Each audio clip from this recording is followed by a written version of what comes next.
Hello friends, कैसे हो सब लोग। आई होप सब लोग अच्छे होंगे, बेहतर होंगे और स्वस्थ होंगे। स्वागत है आपका fairs cloud learn to lead में। Good morning to all the students.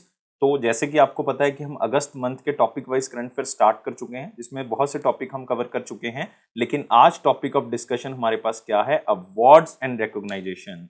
सो ये बहुत ही इंपॉर्टेंट टॉपिक है। हर एग्जाम के लिए आपको अवार्ड्स के बारे में पूछा जाता है, अवार्ड से रिलेटेड कोई पर्सनैलिटी के बारे में पूछा जाता है। तो बहुत इंपॉर्टेंट टॉपिक होने के कारण इस वीडियो को बिल्कुल लास्ट तक जो अब आपने जरूर देखना है। लेकिन सबसे पहले आप हमारी एप्लीकेशन को डाउनलोड कर लें, करियर्स क्लाउड को अपने गूगल प्ले स्टोर के ऊपर जाएं और इसको डाउनलोड करें। उसके बाद अपनी ईमेल आईडी के थ्रू लॉगिन कर लें और लॉगिन करने के बाद क्रैक करंट अफेयर्स के ऊपर क्लिक करना है। आप 1 साल या 2 साल की सब्सक्रिप्शन जो है वो बाय कर सकते हैं। दोनों का ही प्राइस बहुत कम है। एक बार मेरे कहने से प्राइस जरूर चेक करें, आप खुद हैरान हो जाएंगे कि इतने कम प्राइस पे हम आपको बहुत सी चीजें प्रोवाइड कर रहे हैं। तो क्या क्या आपको मिलेगा? आपको मिलेंगे daily current affair. Daily current affair में दोस्तों 3 सेक्शंस होंगे। एक में डिटेल करंट अफेयर होंगे, एक में question and answer format current affairs होंगे जो कि आपको ई बुक की मदद से मिलेंगे, और एक होगा क्विज जो कि आप हमारी एप्लीकेशन के ऊपर डेली अटेम्प्ट कर सकते हो। ऐसे ही वीकली सेक्शन तैयार किया गया जिसमें आपको 2 पीडीएफ्स मिलेंगे, जिसमें एक डिटेल करंट अफेयर की होगी, एक क्वेश्चन एंड आंसर फॉर्मेट होगा, लेकिन एक क्विज होगा जो कि हर हफ्ते आप हमारी एप्लीकेशन के ऊपर अटेम्प्ट कर सकते हो। नेक्स्ट होगा मंथली सेक्शन। इसमें 4 तरह की पीडीएफ्स मिलेंगे जो कि अलग अलग तरह से आप यूटिलाइज कर सकते हो। जैसे कि स्टडी पीडीएफ है, ये डिटेल करंट अफेयर है जिसमें आपको थ्योरेटिकल करंट अफेयर मिल जाएगा। एक क्वेश्चन एंड आंसर फॉर्मेट में जितने भी करंट अफेयर डिटेल में मिलेंगे वो क्वेश्चन एंड आंसर फॉर्मेट में इसमें मिल जाएंगे, तो प्रैक्टिस यहां से कर सकते हो। बेस्ट 100 करंट अफेयर्स भी आपको दिए जाएंगे जो कि उस महीने के बेस्ट करंट अफेयर्स होंगे। उसमें 100 करंट अफेयर जो है वो क्वेश्चन एंड आंसर फॉर्मेट में आपको दिए जाएंगे। एक पॉकेट पीडीएफ होगी, मतलब जल्दी जल्दी में करंट अफेयर्स को रिवाइज करने के लिए 2 लाइन में 3 लाइन में, तो आप इसका यूज कर सकते हैं। इसी के साथ हम आपको दे रहे हैं टॉपिक वाइज करंट अफेयर। हम 20 बहुत ही इंपॉर्टेंट टॉपिक्स की अलग अलग पीडीएफ आपको प्रोवाइड करेंगे। अगर आप पर्टिकुलर किसी एग्जाम के लिए कुछ टॉपिक्स को रिवाइज करना चाहते हैं, जैसे कि आप इंपॉर्टेंट अपॉइंटमेंट्स को रिवाइज करना चाहते हैं, अवार्ड्स को रिवाइज करना चाहते हैं, तो इस पीडीएफ के थ्रू आप कर सकते हैं। अगर आप बैंकिंग स्टूडेंट है, बैंकिंग एग्जाम की तैयारी कर रहे हैं, तो हम आपको 3 अलग चीजें प्रोवाइड करेंगे, जिसमें बैंकिंग एंड इकोनॉमी से रिलेटेड डिटेल करंट अफेयर, उसी से related question and answer format current affair आपको पीडीएफ में मिल जाएगा, और बैंकिंग एंड इकोनॉमी का क्विज भी आप अटेम्प्ट कर सकते हो। हर महीने अटेम्प्ट कर सकते हो हमारी एप्लीकेशन के ऊपर। और अगर जितना भी करंट अफेयर अभी तक हो चुका है, जैसे मान लो आपका एग्जाम जो है वो 30 मई को है, तो 29 मई तक जितना भी करंट अफेयर हो चुका है वो सारा का सारा एक ही पीडीएफ से रिवाइज करने के लिए उसी साल का आप एग्जाम पीडीएफ का यूज कर सकते हैं। आपको डिटेल में बजट और इकोनॉमिक सर्वे दिया जाएगा। इसमें आपको 2 चीजें मिलेंगी, एक तो डिटेल, एक क्वेश्चन एंड आंसर फॉर्मेट में भी हम आपको बताएंगे कि कौन कौन से क्वेश्चन बजट और इकोनॉमिक सर्वे से बनाए जा सकते हैं। और अगर आप किसी भी स्टेट एग्जाम की तैयारी कर रहे हैं तो हम आपको हर स्टेट का, हर यूनियन टेरिटरी का करंट अफेयर भी अलग से प्रोवाइड करते हैं। तो ये सारी चीजें दोस्तों अलग अलग नहीं, सिर्फ एक ही सब्सक्रिप्शन में आपको मिलेंगी। सिर्फ आप हमारी एप्लीकेशन को डाउनलोड करें, क्रैक करंट अफेयर्स के ऊपर क्लिक करके उसको सब्सक्राइब करें। उसके बाद जो है वो आप 10% एक्स्ट्रा डिस्काउंट भी ले सकते हो। वो मिलेगा आपको अगर आप इस कोड का यूज करोगे ASH10 का। लेकिन किसी भी तरह की क्वेरी है तो इस ईमेल आईडी पे हमें मेल कर सकते हैं, इस नंबर पे हमें कांटेक्ट भी कर सकते हैं। तो स्टार्ट करते हैं अगस्त महीने के बहुत ही इंपॉर्टेंट टॉपिक्स के साथ। और आज का टॉपिक ऑफ डिस्कशन है हमारे पास अवार्ड्स एंड रिकॉग्निशन, जिसमें बहुत ही इंपॉर्टेंट पर्सनैलिटीज के हम नाम जो है वो पढ़ेंगे। पहला क्वेश्चन है, ब्लूमबर्ग बिलियनियर इंडेक्स के अकॉर्डिंग अगर देखें एज ऑफ 29 जुलाई 2022, सवित्री जिंदल जो कि इंडिया से बिलोंग करती हैं, वो एशिया की सबसे अमीर औरत बन चुकी हैं। Richest women in Asia Savitri Jindal हैं दोस्तों। उन्होंने किसको पीछे छोड़ दिया है? ये छोड़ दिया यांग हुयान को, जो कि कहां से बिलोंग करती हैं? चाइना से। तो आंसर क्या होगा? 1 होगा। तो ब्लूमबर्ग बिलियनियर इंडेक्स जो कि 29 जुलाई के अकॉर्डिंग हम देखें, क्योंकि ये रैंकिंग डेली चेंज होती रहती है, तो आप सवित्री जिंदल का यहाँ पे चेहरा देख सकते हैं। ये एशिया की रिचेस्ट वुमेन जो है वो बन चुकी है। इन्होंने यांग हुयान को पीछे छोड़ दिया है, क्योंकि चाइना के अंदर एक प्रॉपर्टी क्राइसिस आया जिसके कारण ये पीछे चली गई। और यांग हुयान जो कि कंट्री गार्डन होल्डिंग्स में मेजर स्टेक होल्डर हैं, उनकी जो वेल्थ है वो 11 बिलियन डॉलर जो है वो गिर गई। उसका कारण ये रहा कि वहां पे जो प्राइजेस हैं प्रॉपर्टी के वो कम हो गए। इससे पहले 2021 में उनकी जो वैल्यूएशन थी वो 24 बिलियन डॉलर की थी, अब वो सिर्फ 11 बिलियन डॉलर की है। और माना जाता है कि एक दिन के अंदर वो 1 बिलियन डॉलर तक जो है वो लूज कर गई थी। तो इतना ज्यादा नुकसान जो है वो यांग हुयान को हुआ। लेकिन सवित्री जिंदल की जो टोटल वेल्थ है वो 11.3 बिलियन डॉलर है, और वो जिंदल ग्रुप में एक बहुत बड़ी हिस्सेदारी रखती हैं। और इंडिया की रिचेस्ट वुमेन तो है ही हैं, साथ में 10th रिचेस्ट पर्सन भी है इंडिया के अंदर। नेक्स्ट आते हैं दोस्तों अगले क्वेश्चन के ऊपर। कौन से पॉइंट इसमें से करेक्ट हैं अगर हम 2022 की फॉर्चून ग्लोबल 500 लिस्ट देखें अगस्त में जो रिलीज की गई थी। तो इस 500 लिस्ट में देखते हैं कि क्या क्या पॉइंट जो हैं वो हमें सही लगते हैं या गलत लगते हैं। लाइफ इंश्योरेंस कॉर्पोरेशन जो LIC है वो 86 नंबर पे रैंक की गई है इस 500 की लिस्ट में, और ये मात्र एक ओनली इंडियन कंपनी है जो टॉप 100 में आई है इस 500 की लिस्ट में। ये दोस्तों इसमें थोड़ी सी स्टेटमेंट गलत है, ये 86 नहीं है, यहाँ पे 98 रैंक है लाइफ इंश्योरेंस कंपनी का।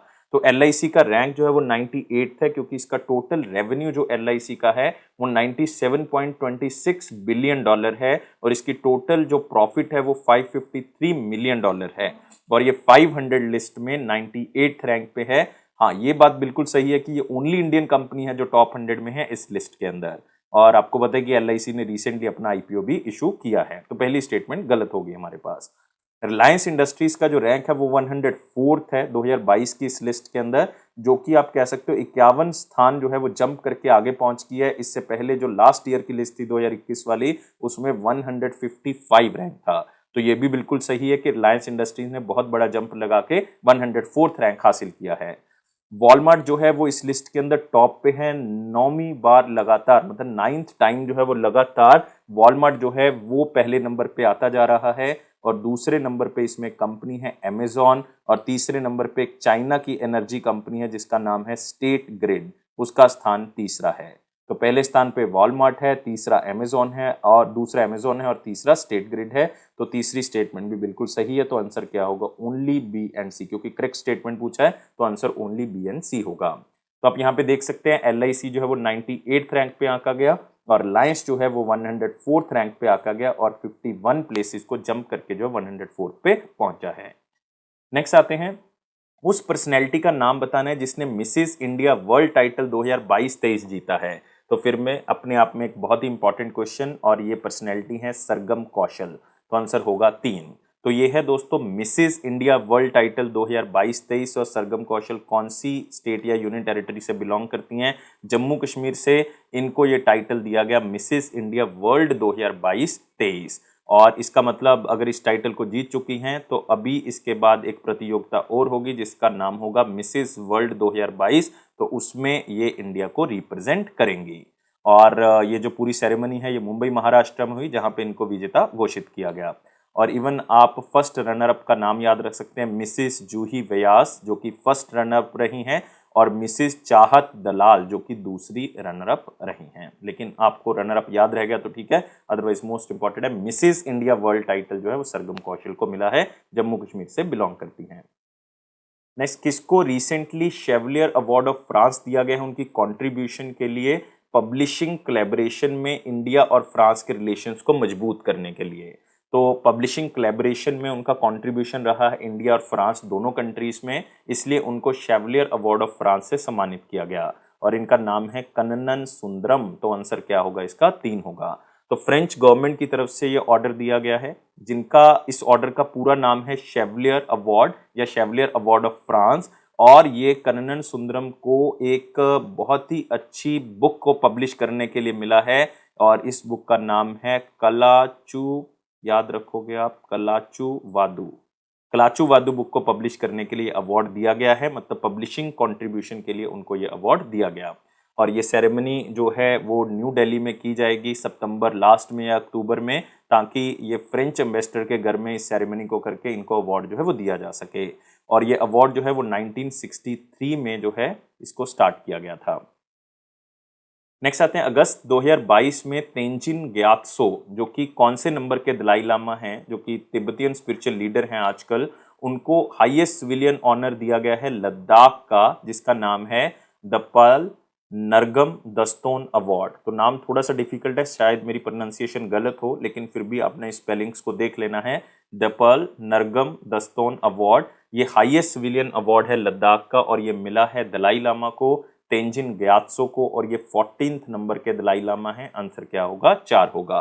तो union territory Ladakh declaration day के दिन तेंजिन ग्यात्सो को, जो कि 14th दलाई लामा है, उनको ये अवार्ड जो है वो दिया गया। ये लद्दाख ऑटोनमस हिल डेवलपमेंट काउंसिल की तरफ से दिया गया लेह के अंदर, और ये 6th टाइम था कि इस अवार्ड को दिया गया है, मतलब 6th टाइम इस अवार्ड को रिसीव करेंगे ये दलाई लामा जी। और इनको ये अवार्ड स्पेशली दिया गया उनका कंट्रीब्यूशन ह्यूमैनिटी को लेके, उनका कंट्रीब्यूशन जो है वो स्पेशली लद्दाख के लोगों के लिए, जो उन्होंने जो है वो अलग अलग तरह की चीज़ें जो है वो लद्दाख के लोगों के लिए स्टार्ट की और अपने तिब्बतियन रीजन को बचाने के लिए उन्होंने अलग अलग तरह का योगदान दिया। तो लद्दाख यूनियन टेरिटरी की तरफ से ये अवार्ड जो है वो दिया गया है। तो याद रखना है 14th दलाई लामा को ये अवार्ड मिला है। 14th दलाई लामा का नाम है Tenzin Gyatso. Who recently became the first Indian psychologist, ऐसे कौन से साइकोलॉजिस्ट हैं, ऐसे पहले इंडियन साइकोलॉजिस्ट हैं जिनको यूएस की हेरिटेज वॉल ऑफ फेम में रखा गया है। और ये US heritage wall of fame जो है वो society of personality and social psychology के अंतर्गत आती है। तो आपने याद रखना है कि ये society for personality and social psychology जो है वो यूनाइटेड स्टेट्स ऑफ अमेरिका में है। वहाँ पे एक वॉल ऑफ फेम है जहाँ पे साइकोलॉजिस्ट का वॉल ऑफ फेम में उनका नाम जो है वो दर्ज किया जाता है, उनकी फोटो लगाई जाती है वहां पे। तो ऐसे पहले इंडियन बन चुके हैं हमारे पास रामादर सिंह। तो आंसर क्या होगा? 1 होगा। तो प्रोफेसर रामादर सिंह जो कि प्रोफेसर हैं, एक यूनिवर्सिटी है हमारे पास अमरूत मोदी स्कूल ऑफ मैनेजमेंट जो कि अहमदाबाद यूनिवर्सिटी के अंतर्गत आता है। ये ऐसे पहले इंडियन सोशल साइकोलॉजिस्ट बन चुके हैं जो कि हेरिटेज वॉल ऑफ फेम में रखे जाएंगे। और ये हेरिटेज वॉल ऑफ फेम संबंधित है society of personality and social psychology के अंदर। इनको बहुत से साइंटिस्ट ने जो है इनका नाम जो है वो प्रपोज किया, इनको नॉमिनेट किया। लाइक 9 सोशल साइकोलॉजिस्ट ने इनका नाम प्रपोज किया जो कि चाइना से हैं, इंडिया से हैं, जापान से, कोरिया से, सिंगापुर से, यूएसए से। तो इतने सोशल साइकोलॉजिस्ट ने इनका नाम नॉमिनेट किया, तो ऑब्वियसली इनको हॉल ऑफ फेम में रखना ही था। तो याद रखना है US heritage wall of fame में कोई ओनली इंडियन जो साइकोलॉजिस्ट है वो रामादर सिंह है।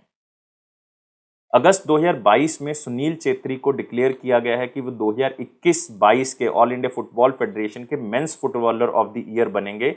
और ये कौन सी बार हुआ है कि उनको men's footballer of the year चुना गया है? तो दोस्तों ये 7th टाइम हुआ है कि उनको men's footballer of the year चुना गया है। लेकिन ऐसा पहली बार हुआ है कि कौन सी महिला जो है वो women footballer of the year चुनी गई है और उनका नाम है मनीषा कल्याण। तो आंसर यहाँ पे क्या होगा? ए होगा। तो आप यहाँ पे देख सकते हैं मेंस फुटबॉलर जो चुने गए हैं footballer of the year all India Football federation की तरफ से 2021-22 सीजन के लिए, वो सुनील चेत्री आप यहाँ पे चेहरा देख सकते हैं, और मनीषा कल्याण को चुना गया है women footballer of the year.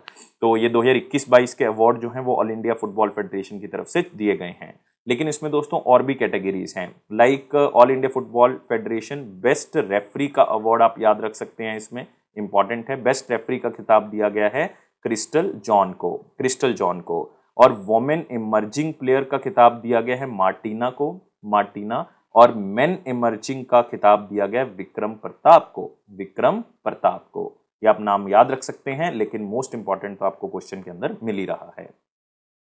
Next आते हैं, उस पर्सनैलिटी का नाम बताना है केरला से जिनको वर्ल्ड वुमेन एंटरप्रेन्योर अवार्ड से सम्मानित किया गया। किसकी तरफ से? जूनियर चैम्बर इंटरनेशनल हांगकांग की तरफ से। तो एक वर्चुअल सेरेमनी की गई थी, लाइक ऑनलाइन एक सेरेमनी की गई, हांगकांग में की गई। उसके अंदर जो है वो इस महिला को वर्ल्ड वुमेन एंटरप्रेन्योर अवार्ड से सम्मानित किया गया और इनका नाम है संगीता अभियान। तो आंसर क्या होगा इसका? सेकंड होगा। तो एक केरला बेस्ड एंटरप्रेन्योर हैं संगीता अभियान, जो कि चीफ एग्जीक्यूटिव ऑफिसर है एक कंपनी की जिसका नाम है eweworld.com। तो वर्ल्ड वुमेन एंटरप्रेन्योर से इनको सम्मानित किया गया। तो ये हैंडलूम इंडस्ट्री के अंदर बहुत ही अच्छा योगदान, हैंडीक्राफ्ट के स्टार्टअप को आगे बढ़ाने के लिए बहुत बड़ा योगदान, और साथ में सस्टेनेबल डेवलपमेंट गोल जो यूनाइटेड नेशन के, उनको ध्यान में रखते हुए उन्होंने हैंडलूम और हैंडीक्राफ्ट का स्टार्टअप जो है वो आगे बढ़ाया है। सो संगीता का जो ऑनलाइन प्लेटफॉर्म है वो है EWE, इसका मतलब है एम्पावरिंग वुमेन एंटरप्रेन्योर। वो अलग अलग कंपटीशंस को पार करता है, खास करके यूनाइटेड नेशन के जो सस्टेनेबल डेवलपमेंट गोल्स हैं, जिसमें मेन मकसद है कि क्लाइमेट चेंज को हमने रोकना है, उसके ऊपर खरा उतरी इनकी कंपनी, और इन्होंने अलग अलग तरह के योगदान देके अपने आप को बेस्ट CEO या आप कह सकते हो वर्ल्ड वुमेन एंटरप्रेन्योर का खिताब जो है वो जीत लिया है। और इस कंपनी की शुरुआत इन्होंने 2017 में की गई थी, और इस कंपनी की जो लोकेशन है वो केरला में है, एग्जैक्ट लोकेशन जो है वो कासरगोड है। नेक्स्ट आते हैं, किसको रिसेंटली मिस इंडिया USA 2022 का खिताब दिया गया है? एनुअल ब्यूटी पेजेंट है, एक न्यू जर्सी में हुआ, यूनाइटेड स्टेट्स ऑफ अमेरिका में हुआ। तो मिस इंडिया USA के खिताब जो दिया गया है वो दिया गया है आर्या वाल्वेकर को। तो आंसर क्या होगा इसका? 1 होगा। तो आर्या वाल्वेकर जो कि Virginia United states of America से बिलोंग करती हैं, उनको मिस इंडिया यूएसए 2022 का खिताब दिया गया। आप यहाँ पे उनका फोटो देख सकते हैं। और आपने 2 टाइटल इसमें और याद रखते हैं क्योंकि ये 3 कैटेगरी में दिए जाते हैं, एक मिस इंडिया यूएसए, एक मिसेस इंडिया यूएसए, एक मिस टीन इंडिया यूएसए। तो मिसेस इंडिया यूएसए 2022 का खिताब जो है वो अक्षी जैन को मिला है, अक्षी जैन। और मिस टीन का खिताब जो दिया गया है वो तन्वी ग्रोवर को दिया गया है, तन्वी ग्रोवर को। तो ये आप याद रख सकते हैं, लेकिन मोस्ट इंपॉर्टेंट तो इसमें मिस इंडिया यूएस 2022 या आर्या वाल्वेकर को। लेकिन आपने याद रखना है कि 2022 का जो ये अवार्ड है ये 40वीं बार मतलब 40th एनिवर्सरी है मिस इंडिया यूएसए की, जो कि एक लॉन्गेस्ट रनिंग एक ब्यूटी पेजेंट आप कह सकते हो कंपटीशन है जो कि इंडिया के बाहर होता है। और इसमें 74 जो पार्टिसिपेंट्स हैं उन्होंने पार्टिसिपेट किया, जो कि 30 अलग अलग यूनाइटेड स्टेट्स ऑफ अमेरिका की स्टेट से पार्टिसिपेट करती हैं 3 अलग अलग कैटेगरी में। एक तो मिस इंडिया यूएसए हो गया, एक मिसेज इंडिया यूएसए हो गया, एक मिस टीन इंडिया यूएसए हो गया। तो याद रखना है, इंपॉर्टेंट है। अगले क्वेश्चन के ऊपर आते हैं। Who was recently awarded with the Indian Council for Cultural Relation Distinguished Indologist for 2021? Question को स्लाइड से याद रख सकते हैं। और ये अवार्ड दिया गया है जेफरी आर्मस्ट्रॉन्ग को। तो आंसर क्या होगा इसका? सेकंड होगा। जेफरी आर्मस्ट्रॉन्ग जो कि एक कैनेडियन स्कॉलर हैं और फाउंडर हैं वासा के। वासा का मतलब है वैदिक academy of science and arts. और इनको ये अवार्ड दिया गया है Indian Council of Cultural relation की तरफ से। और इस अवार्ड को कहा जाता है आईसीसीआर डिस्टिंग्विश्ड इंडोलॉजिस्ट फॉर 2021। ये अवार्ड इनको स्पेशली दिया गया इनका कंट्रीब्यूशन, क्योंकि इंडिया के कई क्षेत्रों में इन्होंने रिसर्च किया है, जैसे कि फिलॉसफी, थॉट, आप कह सकते हो history, art and culture, language, literature, civilisation, society, इन सभी क्षेत्रों में इन्होंने इंडिया को रिसर्च किया है।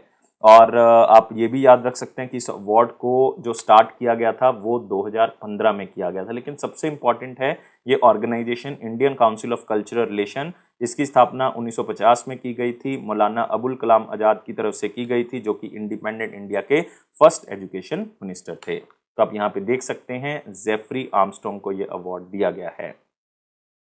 नेक्स्ट, उस पर्सनैलिटी का नाम बताना है जिसको recently chevalier de la legend the honour the legend of honour award उनकी राइटिंग और स्पीच के लिए दिया गया है। तो अगर आप उनकी कभी स्पीच सुनोगे तो आपको लगेगा कि यार ये बहुत ही मुश्किल वर्ड जो है वो बोलते हैं, कहाँ से लेके आते हैं। ये हैं शशि थरूर। तो आंसर होगा 1। तो कांग्रेस मेंबर ऑफ पार्लियामेंट हैं और वर्ल्ड स्मिथ हैं, जिनको कहा जाता है शशि थरूर के नाम से जाना जाता है। इनको chevalier the legend the honour the legend of honour जो मिला है ये उनकी राइटिंग और स्पीच के लिए उनको मिला है। और ये फ्रेंच गवर्नमेंट की तरफ से अवार्ड दिया जाएगा जब भी कोई नेक्स्ट कोई भी मिनिस्टर फ्रेंच गवर्नमेंट का अगर इंडिया आता है तब उनको यह अवार्ड दिया जाएगा। इस अवार्ड को पहले रॉयल ऑर्डर के नाम से जाना जाता था और ये National Order of the Legion of Honour है और ये highest French order of merit है। और ये जो पूरा का पूरा ऑर्डर है द लेजेंड ऑफ ऑनर, इसको 1802 में स्थापित किया गया था नेपोलियन बोनापार्टे की तरफ से। और ये दिया जाता है हाईएस्ट एक्सीलेंट अवार्ड कहा जाता है इसको सिविल और मिलिट्री कंडक्ट के अंदर। तो इनको सिविल कंडक्ट के अंदर ये मेडल दिया गया है। कौन से ऐसे फ्रीडम फाइटर हैं जिनका साउथ लंदन होम जो है उसको ऑनर किया गया है? एक कमेमोरेटिव ब्लू प्लेक्यू उनके घर के आगे जो है वो लंदन वाले घर के अंदर लगा दिया गया है। तो जब आप उस घर से घर के आसपास से गुजरोगे तो आपको एक ब्लू कलर का वो प्लेक्यू मिलेगा जिसके ऊपर उनका टाइम पीरियड लिखा होगा, वो कहाँ से बिलोंग करते हैं तो वो लिखा हुआ है उसके ऊपर। मैं आपको ब्लू प्लेक्यू अभी दिखा रहा हूँ, लेकिन उस पर्सनैलिटी का नाम है Dadabhai Naoroji, grand old man of India, आपको पता है। तो उनका साउथ लंदन होम जो कि 72 अनले पार्क लंदन यूनाइटेड किंगडम में है, जहां पे दादा भाई नारोजी जो कि member of Indian freedom struggle तो रही हैं, साथ में ब्रिटेन के ऐसे पहले इंडियन रहे हैं जो ब्रिटेन की पार्लियामेंट में जाते हैं। वो 8 साल इस घर में रहे हैं 19th सेंचुरी के दौरान। उनके घर के आगे जो है वो इस ब्लू प्लेक्यू को लगा दिया। ये है दोस्तों वो घर और उसके आगे लगा दिया ये ब्लू प्लेक्यू जिसमें लिखा हुआ है दादा भाई नारोजी 1825 से लेकर 1917 तक इंडियन नेशनलिस्ट और एमपी रहे हैं जो कि यहाँ पे रहते थे। तो ये ब्लू प्लेक्यू जो है ये इंग्लिश हेरिटेज चैरिटी की तरफ से लगाया जाता है, जो कि हिस्टोरिक सिग्निफिकेंस जैसे कोई बिल्डिंग है वहाँ पे इस तरह से प्रदर्शित किया जाता है ताकि इसको याद रखा जा सके। तो ये पर्सनैलिटी है Dadabhai Naoroji.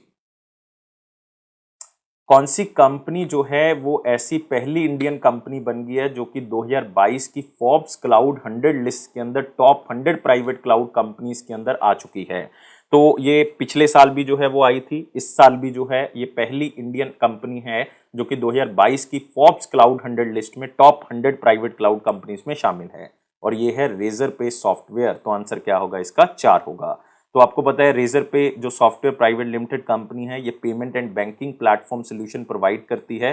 First Indian company है जो टॉप 100 क्लाउड कंपनीज में आती है प्राइवेट लिस्ट के अंदर।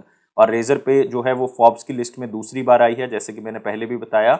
इस बार इनका रैंक 49th है। पिछली बार अगर देखें 2021 की तुलना में इसका रैंक जो है वो 57 था।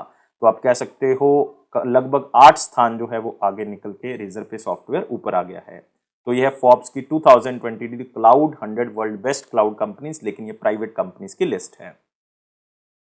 उस कंपनी का नाम बताना है। Name the company that recently won the best growth performance award. Best growth performance award at dun and bradstreet 22nd edition of India top 500 companies corporate award under the category of financial institution, NBFC and financial services. तो best growth performance award जो है financial institution, NBFC और financial service category में India की top 500 companies में किसका नाम है? ये है मुथूट फाइनेंस का। तो आंसर क्या होगा इसका? 4 होगा। तो दून और ब्रैडस्ट्रीट जो कॉर्पोरेट अवार्ड है 2022 का, ये वर्चुअली प्रेजेंट किया गया है 30 से भी ज़्यादा कैटेगरीज के अंदर, जिसमें सेक्टोरल ग्रोथ देखी गई है, जिसमें स्पेशल अवार्ड कैटेगरीज हैं या अलग अलग कैटेगरीज जो हैं वो रखी गई हैं। और इस पूरे 500 कंपनीज का जो थीम था वो था the only way for sustainable and responsible growth. याद रखना है, क्वेश्चन को आप चाहे स्लाइड से ही याद रख सकते हैं। कौन सी स्टेट पुलिस है जिसको प्रेसिडेंट कॉलर से सम्मानित किया गया है? Vice president of India Venkaiah Naidu की तरफ से 31 जुलाई की बात कर रहे हैं, तो उस टाइम पे वाइस प्रेसिडेंट वेंकैया नायडू थे, तो उनकी तरफ से सम्मानित किया गया। और ये स्टेट पुलिस है तमिलनाडु पुलिस। तो आंसर क्या होगा? 1 होगा। तो तमिलनाडु पुलिस को सम्मानित किया गया है, उनको प्रेसिडेंट कॉलर से सम्मानित किया गया है। ये चेन्नई के अंदर ही जो है वो उनको सम्मान दिया गया। आप यहाँ पे देख सकते हैं एम के स्टालिन है, वेंकैया नायडू जी हैं, ये है प्रेसिडेंट कॉलर। तो ये हाईएस्ट ऑनर है जो मिलिट्री, पैरामिलिट्री या पुलिस फोर्सेस को दिया जाता है जो स्टेट या यूनियन टेरिटरी से बिलोंग करती हैं। तो वैसे तो 2009 में जो है तमिलनाडु पुलिस को अप्रूव किया गया था प्रेसिडेंट कॉलर, लेकिन दिया जो है वो अभी गया है। तो इसलिए आपने याद रखना है प्रेसिडेंट कॉलर तमिलनाडु पुलिस को दिया गया है। अगस्त 2022 में ऐसे कौन से एग्जीक्यूटिव डायरेक्टर हैं, मतलब उनका नाम जो है वो बेसिकली क्या है? वो एग्जीक्यूटिव डायरेक्टर हैं एचडीएफसी बैंक के, जो कि हाईएस्ट अर्निंग बैंकर बने हैं फाइनेंशियल ईयर 22 में या 2021-22 में। और इनका नाम है कायजत भरूचा। इसका मतलब आंसर 2 या 3 हो सकता है। अगली स्टेटमेंट देखते हैं। अमिताभ चौधरी जो कि एमडी एंड सीईओ हैं कौन से बैंक के? एक्सिस बैंक के। वो टॉप करते हैं highest paid MD and CEO में इंडिया में फाइनेंशियल ईयर 22 में। तो आंसर यहाँ पे क्या होगा? 3 होगा, कायजत भरूचा एंड एक्सिस बैंक। तो कायजत भरूचा जो कि एग्जीक्यूटिव डायरेक्टर हैं एचडीएफसी बैंक के, वो हाईएस्ट अर्निंग बैंकर बने हैं 2021-22 में, और उनको 10.64 मतलब 10 करोड़ 64 लाख रुपए जो है वो रेम्युनरेशन मिला है फाइनेंशियल ईयर 22 में, जिसमें उनको 4.64 करोड़ रुपए उनके परफॉर्मेंस बोनस के बेसिस पे दिया गया था। लेकिन अगर आप देखोगे टॉप हाईएस्ट पेड एमडी और सीईओ की लिस्ट में जो नाम आएगा वो अमिताभ चौधरी का आएगा, क्योंकि उनको टोटल पैसे जो दिए गए हैं वो दिए गए 7.63 करोड़ फाइनेंशियल ईयर 21-22 में, मतलब फाइनेंशियल 22 में, और उनको परफॉर्मेंस पे जो है वो 89 लाख रुपीस दिया गया था। तो हाईएस्ट पेड एमडी और सीईओ जो हैं वो अमिताभ चौधरी हैं, जो कि एमडी और सीईओ हैं एक्सिस बैंक के, और हाईएस्ट अर्निंग बैंकर जो हैं वो कायजत भरूचा है, जो कि एग्जीक्यूटिव डायरेक्टर हैं एचडीएफसी के। नेक्स्ट आते हैं, कोल मिनिस्टर्स अवार्ड 2021-22 में कौन सी कंपनी जो फर्स्ट प्राइज जीती है कई कैटेगरीज में? जैसे कि एक कैटेगरी होगी सेफ्टी, एक हो गया प्रोडक्शन एंड प्रोडक्टिविटी, तीसरी कैटेगरी होगी हमारे पास क्वालिटी की, और ये हमारे पास कोलफील्ड कंपनी है, महानदी कोलफील्ड कंपनी। तो याद रखना है आपने, union minister of coal, mines and parliamentary affairs Prahlad Joshi ji ने ये अवार्ड दिए हैं। ये सेकंड एडिशन था दोस्तों कोल मिनिस्टर्स अवार्ड 2021-22 का, जो कि अलग अलग कैटेगरीज में दिया गया। इसमें जो महानदी कोलफील्ड है वो 3 कैटेगरीज के अंदर ये अवार्ड जीतती है, तो फर्स्ट प्राइज उनको मिलता है 3 कैटेगरीज के अंदर। लेकिन अदरवाइज और भी कैटेगरीज थी, जैसे एक अकेली कैटेगरी थी सस्टेनेबिलिटी कैटेगरी, उसके अंदर वेस्टर्न कोलफील्ड को अवार्ड मिला है।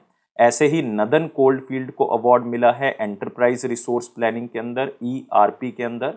और एक हमारे पास जो है वो सेंट्रल कोलफील्ड लिमिटेड है जिसको अवार्ड मिला है सेफ्टी एंड सस्टेनेबिलिटी के अंदर। तो इस तरह से कई कैटेगरीज हैं, लेकिन 3 कैटेगरीज के अंदर एक ही कंपनी अवार्ड जीतती है, वो है महानदी कोलफील्ड लिमिटेड। नेक्स्ट आते हैं कौन सी स्टेटमेंट इसमें से करेक्ट है। तो करेक्ट स्टेटमेंट ढूंढनी है जो national corporate social responsibility award के अंदर आती है, जो रिसेंटली 2020 के दिए गए।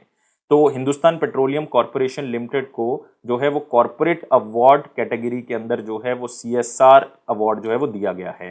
तो आपने याद रखना है HPC या हिंदुस्तान पेट्रोलियम लिमिटेड जो है वो विनर अवार्ड को लेके जाती है कॉर्पोरेट अवार्ड्स के एक्सीलेंस के अंदर, जो कि CSR कैटेगरी में दिया गया। ये सारे अवार्ड जो है वो CSR कैटेगरी में ही दिए गए हैं। तो पहली स्टेटमेंट बिल्कुल सही है।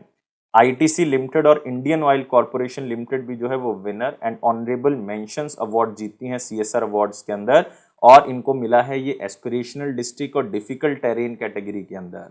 मतलब आप कह सकते हो कि जहां पे आकांक्षात्मक जिले जो घोषित किए गए हैं, जब वो एरिया जो बहुत ही मुश्किल भरा एरिया है, लाइक उबड़ खाबड़ एरिया है, ऊंच नीच वाला एरिया है, तो डिफिकल्ट टेरेन में जो है इनको ये CSR रिस्पॉन्सिबिलिटी को पूरा करने के लिए अवार्ड दिया गया है। तो बी स्टेटमेंट भी बिल्कुल सही है। टाटा स्टील को भी जो है वो विनर अवार्ड के अंदर शामिल किया गया है अंडर दी एजुकेशन सब कैटेगरी के अंदर, उनकी कंट्रीब्यूशन नेशनल प्रायोरिटी एरियाज में, क्योंकि एजुकेशन जो है वो नेशनल प्रायोरिटी एरिया है, तो उसके अंदर इन्होंने अपना काम जो है वो किया। तो सी स्टेटमेंट भी बिल्कुल सही है। तो आंसर होगा ऑल ABC। तो आपने याद रखना है ये जो अवार्ड है ये मिनिस्ट्री ऑफ कॉर्पोरेट अफेयर्स की तरफ से दिए गए हैं, और इसमें स्पेशली जो है वो national corporate social responsibility award के तहत जो है ये अवार्ड्स दिए गए हैं। 20 अलग अलग विनर्स जो है वो इसमें शामिल किए गए और 17 ऑनरेबल मेंशन जो है वो शामिल किए गए हैं। इसके अंदर 3 मेन कैटेगरीज जो हैं वो रखी गई हैं। उस पर्सनैलिटी को पहचानना है जिसको लिबर्टी मेडल अवार्ड दिया जाएगा अक्टूबर 2022 में। तो ये लिबर्टी मेडल जीतेंगे व्लादिमीर ज़ेलेंस्की, और इनको ये अवार्ड मिलेगा अक्टूबर 2022 में। ये रिसेंटली अनाउंस किया गया नेशनल कॉन्स्टिट्यूशन सेंटर जो Philadelphia United states of America में है, क्योंकि ये अवार्ड NCC मतलब नेशनल कॉन्स्टिट्यूशन सेंटर की तरफ से ही दिया जाता है। और व्लादिमीर ज़ेलेंस्की कौन है? ये यूक्रेन के प्रेसिडेंट हैं, और इनको ये अवार्ड दिया जाएगा, साथ में $1 लाख जो है वो दिए जाएंगे, क्योंकि इनकी लीडरशिप बहुत ही अच्छी रही। रशिया ने अटैक किया यूक्रेन के ऊपर, तो उसको किस तरह से इन्होंने संभाला है उसके लिए अवार्ड स्पेशली इनको मिल रहा है। इनको 2022 में बहुत ही फेमस अवार्ड मिले हैं, जैसे कि एक इनको मिला है रोनाल्ड रेगन फ्रीडम अवार्ड 2022 का, एक इनको स्पेशली मिला है John F Kennedy profile in courage award, ये भी बहुत इंपॉर्टेंट है 2022 का। और ये लिबर्टी मेडल जो है वो हर साल अवार्ड दिया जाता है NCC की तरफ से, मतलब नेशनल कॉन्स्टिट्यूशन सेंटर की तरफ से। इसको 1988 में एस्टैब्लिश किया गया था। ब्लूमबर्ग बिलियनियर इंडेक्स की अगर डेली रैंकिंग देखें तो वर्ल्ड के रिचेस्ट पर्सन आपको पता है एलन मस्क हैं, लेकिन गौतम अदानी जो हैं वो वर्ल्ड के तीसरे रिचेस्ट पर्सन बन गए हैं, किसको ओवरटेक करके। तो इसमें मैं आपको थोड़ा सा और अपडेट करूंगा, लेकिन पहले इसका आंसर करते हैं। इन्होंने बर्नार्ड अर्नोल्ट को जो है वो पीछे छोड़ दिया है, अब ये चौथे नंबर पे आ गए हैं बर्नार्ड अर्नोल्ट, और तीसरे नंबर पे आ गए हैं हमारे अदानी ग्रुप के चेयरमैन गौतम अदानी। इनकी जो नेटवर्थ है वो $137 बिलियन हो चुकी है, और बर्नार्ड अर्नोल्ट जो है वो ली विटॉन ब्रांड के ऑनर हैं, या आप कह सकते हो उसके चेयरमैन हैं। तो आपको पता है कि पहले नंबर पे जो है वो एलन मस्क हैं, टेस्ला के या स्पेसएक्स के CEO। इनकी टोटल नेटवर्थ जो है वो $251 बिलियन आंकी गई है। दूसरा स्थान जो है वो जेफ बेजोस का है, इनकी टोटल नेटवर्थ जो आंकी गई है वो $153 बिलियन आंकी गई है। और हमारे जो रिलायंस के जो चेयरमैन और मैनेजिंग डायरेक्टर हैं मुकेश अंबानी जी, उनका रैंक जो है वो 11th नंबर पे आंका गया है $91.9 बिलियन। लेकिन दोस्तों ये रैंकिंग जो है वो 30 अगस्त तक की है, लेकिन अगर आप कल तक की रैंकिंग देखोगे, मतलब आप 18 सितंबर तक की रैंकिंग अगर आप ध्यान से देखोगे, तो उसमें आपको पता लगेगा कि जो गौतम अदानी है अब वो दूसरे नंबर पे आ गए, सेकंड नंबर पे आ गए हैं। पहले नंबर पे एलन मस्क हैं, दूसरे नंबर पे गौतम अदानी, और तीसरे नंबर पे जेफ बेजोस हैं। और गौतम अदानी की टोटल नेटवर्थ $147 बिलियन है, और जो मुकेश अंबानी हैं वो 10th नंबर पे आ चुके हैं। तो ये आप लेटेस्ट अपडेट जो है वो याद रख सकते हैं। नेक्स्ट आते हैं, उस पर्सनैलिटी का नाम बताना है जिसको फेलिक्स हॉफोर्ट बायगनी प्राइज दिया गया है, जो कि यूनेस्को पीस प्राइज के नाम से जाना जाता है। और ये पर्सनैलिटी हमारे पास एंजेला मार्कल। तो आंसर क्या होगा यहाँ पे? 4 होगा। तो याद रखना है, former German chancellor Angela Merkel को ये फेलिक्स हॉपॉट बायगनी या यूनेस्को पीस प्राइज दिया गया। उनका बहुत ही अच्छा डिसीजन, बहुत ही आप कह सकते हो कि बहादुरी वाला डिसीजन था जो 2015 में उन्होंने लिया था कि 1.2 मिलियन रेफ्यूजीज को उन्होंने जगह दी थी, जो कि सीरिया से आए थे, अफगानिस्तान से आए थे, एरिट्रिया से आए थे, इराक से आए थे। तो उनको जर्मनी के अंदर जगह दी गई थी। तो ये जर्मन चांसलर रह चुकी हैं 16 साल तक और 2021 में इन्होंने रिजाइन किया था। और आपने याद रखना है, एंजेला मार्कल जो है वो जर्मनी की पहली फीमेल चांसलर बनी थी 2005 में। और ये अवार्ड जो यूनेस्को पीस प्राइज है, इसकी शुरुआत 1992 में की गई थी और नेल्सन मंडेला ऐसे पहले पर्सन थे जिनको ये अवार्ड दिया गया था। तो ये थे दोस्तों हमारे पास बहुत ही फेमस अवार्ड्स जो 2022 अगस्त में दिए गए। तो वीडियो को लाइक करें, शेयर करें और चैनल को सब्सक्राइब करें। आप हमें अलग अलग प्लेटफॉर्म पे ज्वाइन कर सकते हैं, लाइक फेसबुक, इंस्टाग्राम, लेकिन सबसे इंपॉर्टेंट प्लेटफॉर्म है टेलीग्राम, जहां से आपको हर इंफॉर्मेशन मिलेगी। तो उसका लिंक डिस्क्रिप्शन बॉक्स में दिया हुआ है। Thank you for watching this video, take care.